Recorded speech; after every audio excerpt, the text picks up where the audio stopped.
அம்மு கிச்சன்லேருந்து நான் உங்கள் அம்மு பேசுகிறேன். சுவையான கொத்து பரோட்டா எப்படி செய்யலான்னு பார்க்கலாம் வாங்க. கடாய் காஞ்ச உடனே 4 ஸ்பூன் எண்ணெய் போட்டு சோம்பு போட்டுக்கோங்க. 2 பெரிய வெங்காயம், ஒரு தக்காளி. நல்லா வெங்காயம் வதங்கினதுக்கப்புறமா கொஞ்சம் பச்சை மிளகாய் போட்டுக்கோங்க. ஒரே ஒரு பச்சை மிளகா. காரம் உங்களுக்கு எவ்வளோ தேவையோ அதுக்கேற்ற மாதிரி நீங்கள் போட்டுக்கோங்க. இப்போ நம்ம தக்காளி போட்டாச்சு. இப்போ அதையும் நல்லா வதக்கி எடுக்கலாம். ரொம்ப வதங்க வேணாம், ஒரு கண்ணாடி பதம் இருந்தால் போதும். இப்போ ஒரு சின்ன ஸ்பூனில் வந்து ஒரு அரை ஸ்பூன் இஞ்சி பூண்டு பேஸ்ட்டு போட்டாச்சு. அடுத்தது வந்து அரை ஸ்பூன் ப்ளைன் மிளகாத்தூள், ஒரு ஸ்பூன் வந்து தனியாத்தூள் போட்டிருக்கேன்.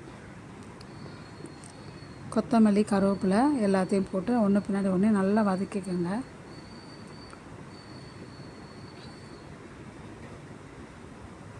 இப்போ பொடிச்சு வச்ச பரோட்டாவை அதில் போட்டுக்கலாம். அதையும் தேவையான அளவு உப்பு போட்டு, ஆல்ரெடி வந்து குழம்புலேயும் உப்பு போட்டிருக்கோம், குருமாலேயும் பரோட்டாலேயும் சால்ட்டு இருக்கும்.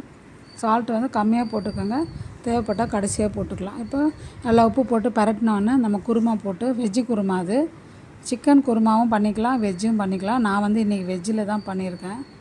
நல்லா கொத்தி எடுத்துகிட்டு நல்லா கொத்தி எடுக்கும்போது உங்களுக்கு அதை வந்து அந்த குழம்போடு சேர்ந்து பண்ணும்போது ரொம்ப சாஃப்டாக வரும். அப்புறம் பெப்பர் தூள் போட்டு நல்லா கிளறி விடுங்க.